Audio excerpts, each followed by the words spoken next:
E neste aniversário de 7 anos do IFPE, temos a honra de homenagear no seu centenário uma profissional, professora, militante e pesquisadora na área de nutrição, que ajudou a combater a desnutrição de crianças e mulheres grávidas, a pesquisadora, a mãe, a médica Naide Teodósio.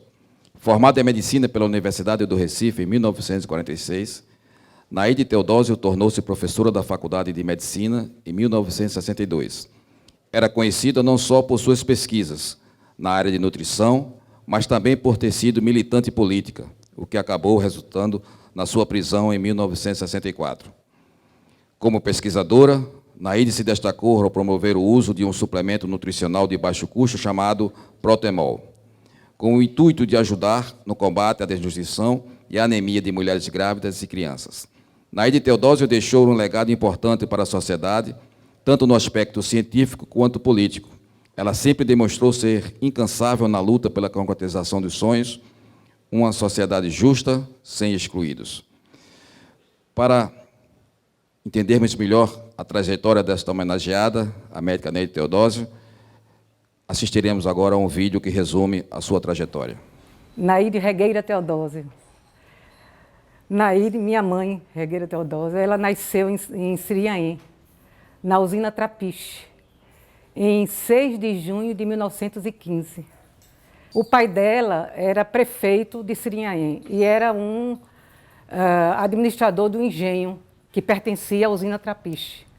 E ela então veio para Recife aos 10 anos e estudar em regime de internato, no Sagrada Família de Casa Forte, com as freiras francesas, onde ela teve uma formação bem ampla, bem profunda, bem culta, inclusive estudava música, piano, não é? Ela teve que voltar porque meu avô, o pai dela, adoeceu gravemente, tá certo? E ela tinha uma postura de muita liderança com as irmãs, ela ajudava muito, se preocupava muito com a formação das irmãs. E veio com todas elas ficar na casa de um irmão de meu avô, aqui em Recife, e prestar o exame de admissão no Colégio Pinto Júnior. Todas passaram, todas ingressaram no curso ginasial, mas ela teve tal destaque que o diretor da escola chamou ela, e conhecia a história dela, e disse: Naide, faça o supletivo, você vai ganhar tempo e vai ingressar logo, fazer o vestibular para entrar na universidade, que ela queria ser médica. Ela já queria ser médica. E foi o que ela fez o supletivo e entrou, prestou o vestibular e entrou na universidade. Ela conheceu muita gente, né, muitos jovens, no estudo também para o vestibular e entrando na universidade, então ela se empolgou com o movimento político da época e ela inclusive participou da Aliança Nacional Libertadora. Tá certo? Daí começou a sua vida política, né? De fato, não é? Doutora Naide, eu acho que desde que entrou na universidade, ela não pediu licença para entrar. Ela simplesmente entrou, quando todos achavam que ela não devia entrar. Por quê? Porque ela é um exemplo. Mulher, pobre. Doutora Naide era de uma família pobre. E ela foi e entrou, né? E as pessoas não gostavam. Além disso, eu não sei se ela, à época, era comunista, mas era tido como comunista. Veja, uma comunista jovem, médica, bonita, ela era uma mulher bonita, entra independente. Ela superou tudo isso e desenvolveu o curso de medicina muito bem. E no 6º ano de medicina foi quando ela conheceu meu pai, e era Bianor da Silva Teodósio. Ele resolveu, então, ir para Santarém, para o norte, tentar trabalho, não é? E ela, então, resolveu trancar o curso médico e acompanhá-lo. E lá casaram, eles casaram em Santarém. Lá em Santarém, ela teve muita vivência prática da medicina, porque papai era um médico de família. Ele já começou a fazer pequenos exames laboratoriais, montaram um laboratóriozinho, que ele também... laboratório, exame de sangue, esses exames assim. E então, ela auxiliava ele no laboratório, lecionava nas escolas e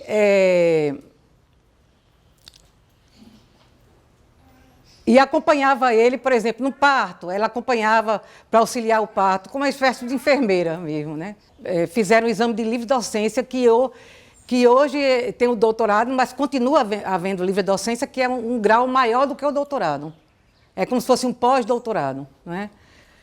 Então, ela sempre esteve muito voltada à pesquisa, não é? E sempre voltada para os projetos de combate à desigualdade social, à desnutrição. Mas eles saíram, um grupo de docentes e pesquisadores que trabalhavam com Nelson Chaves na fisiologia da medicina, se transportaram e fundaram o Instituto de Nutrição da Faculdade da Universidade Federal de Pernambuco. Quando teve que, subitamente, por conta da perseguição, da prisão política, teve que se ausentar, saiu, os dois foram perseguidos, foram presos, né? Muita gente não fala, mas o Dr. Teotônio participou de um projeto em Ribeirão, estado de Ribeirão, com o Nelson Chaves, que é o que eu digo hoje que foi a origem do Sistema Único de Saúde. Por quê? Porque lá dava uma assistência à família. E já naquela época, o Dr. Nair, nesse projeto de Ribeirão, o pessoal já trabalhava em acompanhar as famílias, de modo a orientar o aleitamento materno e como é que as mães poderiam melhor ajudar o desenvolvimento de seus filhos. O Dr. Nair tinha a compreensão que pouca gente tem na universidade, que a universidade é um ambiente de pesquisa, ensino e extensão. E aí o doutor Nair fazia isso com muita coragem, né? Naquela época a extensão nunca foi valorizada na universidade, está começando a ser valorizada agora. Outra questão, ela dava muita importância ao ensino, porque na universidade também tem isso, né? Muita gente acha que é importante a pesquisa e esquece do ensino, esquece da extensão. A doutora Anida, ela sempre colocou que tão importante era a pesquisa quanto importante era o ensino. E aí ela juntava muitos jovens para participar do processo de ensino. Por isso que eu fui chamado para ser monitor. E muitos outros foram chamados para ser monitor. Já nessa época, mesmo antes de conhecê-la pessoalmente, eu conhecia referências de doutora Anaí. Existiam alguns professores que eram referências na universidade. Ela era uma delas, né? Eu fui ser monitor da cadeira de fisiologia. Ela não tinha ainda retornado à universidade, ela estava afastada, né? Se falava muito dela, inclusive ela estando afastada da universidade. E aí realmente se via que era uma pessoa diferenciada, né? Diferenciada no saber, diferenciada no posicionamento, diferenciada na postura, na maneira de ser, né? Papai passou 8 meses detido, ela 6 meses detido, ela passou 8 meses. Logo que ela saiu, todos sem processo formado, tá certo? Não houve processo, e ela teve um processo que foi absolvida, foi solta então, mas ela acabou de entrar aqui em casa, o DOPS entrou, bateu aqui e levou ela de volta. E dessa vez de uma maneira muito grave, porque inclusive a gente não sabia para onde tinham levado ela. Eu cheguei na Rua da Aurora, disseram, não, eles foram transferidos para a casa de detenção. Quando eu chego na casa de detenção, o diretor da casa de detenção chamou o papai, mas ela não veio. Ela não veio me ver. Aí eu fiquei apavorada. Então, e papai também não tinha conhecimento, mas ela não estava em canto nenhum. Ela não estava na Rua da Aurora, ela não estava na casa de detenção. Então, nessa retirada dela, né, quando ela foi transferida da casa da Rua da Aurora, não levaram ela para a casa de detenção, levaram ela para lugar ignorado. Que muitos anos depois é que eu soube que foi num comissariado da Avenida Caxangá, onde ela foi muito maltratada. Então, e eu insistindo, e quando eu cheguei, no dia do meu aniversário, fui lá ver se tinham trazido ela de volta, aí o diretor veio e disse, sua mãe está aqui, você não vai poder vê-la, mas ela me pediu para lhe entregar essa carta. Então, ela me fez uma carta linda, linda, linda, dizendo da felicidade de me ter como filha, que eu era tudo que eles pensavam ter, ela e papai, não é? E as colegas de cela dela e de papai, não é? Contam vários relatos assim. Ela ensinava, ela alfabetizou um carcereiro que chegou, parece que uma parturiente já, e o policial não sabia como fazer, e ela, presa, detida naquela situação, ela orientou como devia ser o parto. Nessa segunda prisão dela, em 65, quando ela saiu, foi quando se tomou a decisão da família toda ir embora daqui. Ela e papai eram da universidade, eram professores da universidade e foram embora, foram expulsos, né, praticamente, foram expulsos. E, de repente, antes mesmo da anistia, quando aí os colegas e todos disseram, não, vocês podem voltar, não vai existir mais nada contra a doutora Naide, as coisas estão mais serenas. Aí eles retomaram e reassumiram a faculdade. Ela, quando retornou, aí tinha o Instituto de Nutrição, então foi quando ela fundou o Laboratório de Fisiologia da Nutrição para estudar a neurofisiologia da desnutrição, tá certo? Porque ela já tinha o conhecimento, ela estudou a dieta básica regional, em trabalhos de pesquisa e de extensão lá do Instituto, né? Então ela tinha um perfeito conhecimento, né, do teor energético, teor proteico, de micronutrientes, de macronutrientes que faltava a essa população nossa.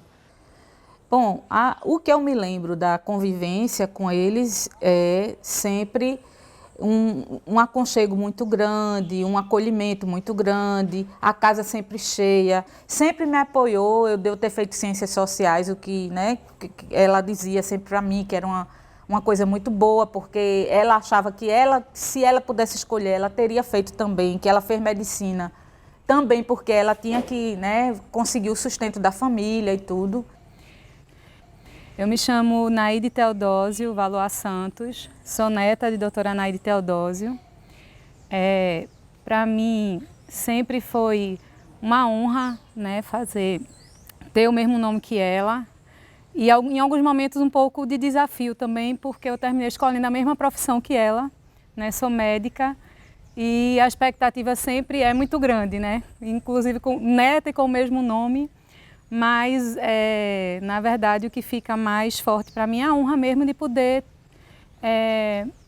né, me espelhar nela tão fortemente também pelo nome. Eu fui para um aniversário de uma amiga, no apartamento dessa minha amiga, e coincidentemente, né, todos conheciam vovó nesse lugar, pessoas, porque ela se dava tanto com as pessoas da área de medicina como as pessoas da área de ciências sociais, ela conhecia e era amiga de muitas, né?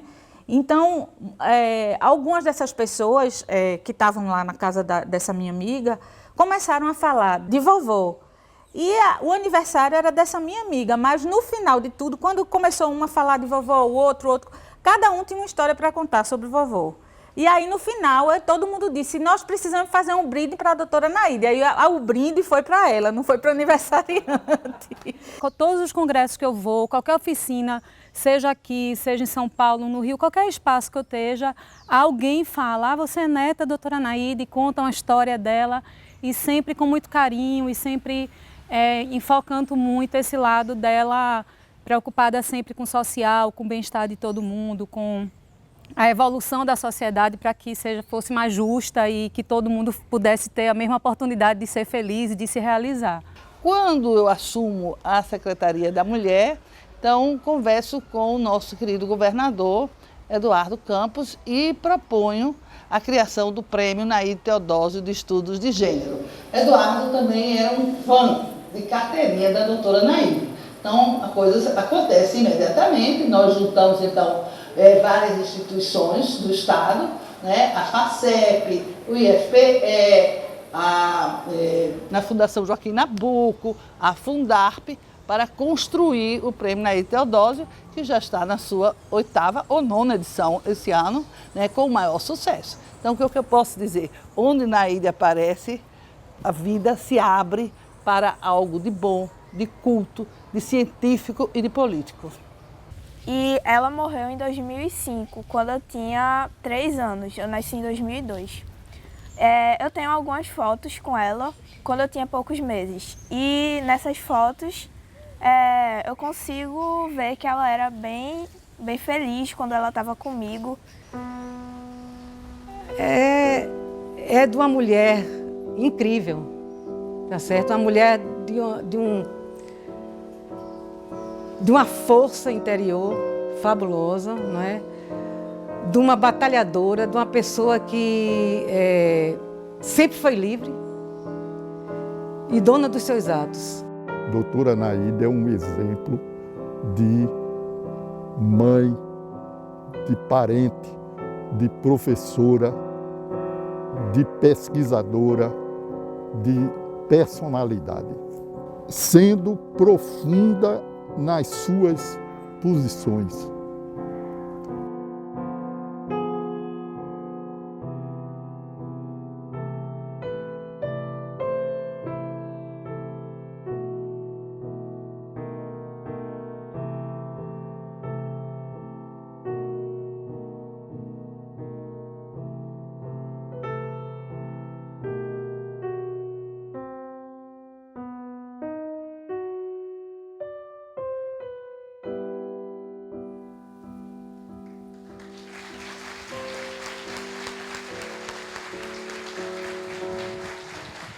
Cerimonial pede a magnífica reitora, professora Cláudia Sancil, a gentileza de fazer a entrega da homenagem à senhora Marta Teodósio.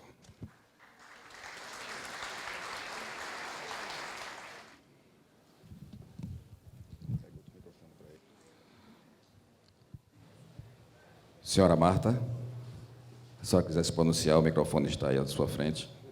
Gente, a emoção é muito grande mesmo. Eu só quero dizer que estão todos de parabéns. Essa instituição está de parabéns. Essa cerimônia tem tudo a ver com minha mãe, com Naíde Teodósio. Ela adorava estar entre os jovens, e jovens lindos, criativos, inteligentes, como esses que se apresentaram aqui. Com certeza, é assim, deste jeito, que ela gostaria de ser lembrada. Não é? E eu só tenho que agradecer, junto com a minha família, da lembrança deste nome e dizer que, neste momento, hoje, eu tenho, assim, um pensamento muito forte, que essa juventude de hoje, né, não deixem que haja um retrocesso no nosso Brasil, não deixem que a nossa democracia esmoreça.